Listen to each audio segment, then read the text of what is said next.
नमस्कार, आप देख रहे हैं फ्रंटलाइन 24। मैं हूं आपके साथ साहिबा सिंह। जनसुराज पार्टी के संस्थापक प्रशांत किशोर और उनके समर्थकों की मुश्किलें बढ़ने वाली हैं।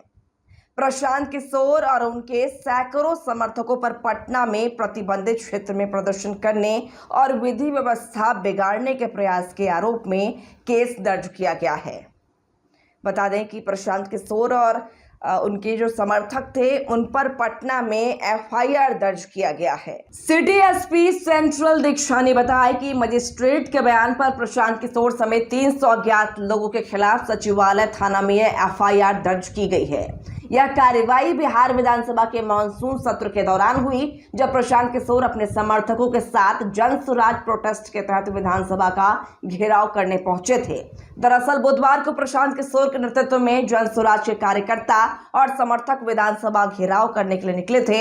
उन्हें रोकने के लिए पुलिस ने पहले से ही बैरिकेडिंग कर रखी थी। जब प्रदर्शनकारी बैरिकेड्स तोड़कर आगे बढ़ने लगे तो पुलिस ने उन्हें रोकने की कोशिश की। स्थिति बिगड़ने पर पुलिस को लाठीचार्ज का सहारा लेना पड़ा, जिसमें कई प्रदर्शनकारी घायल हो गए। इस दौरान प्रशांत किशोर को भी पुलिस ने हिरासत में लिया था, हालांकि बाद में उन्हें छोड़ दिया गया। इस घटना ने बिहार की राजनीतिक गलियारों में एक नया विवाद खड़ा कर दिया है। प्रशांत किशोर लगातार बिहार में बदलाव की राजनीति की बात करते रहे हैं और सरकार की नीतियों पर सवाल उठाते रहे हैं। विधानसभा घेराव का उनका यह प्रयास उसी कड़ी का हिस्सा था, जिसमें वे कथित तौर पर बिहार में शिक्षा, स्वास्थ्य और रोजगार जैसे मुद्दों पर सरकार का ध्यान आकर्षित करना चाहते थे।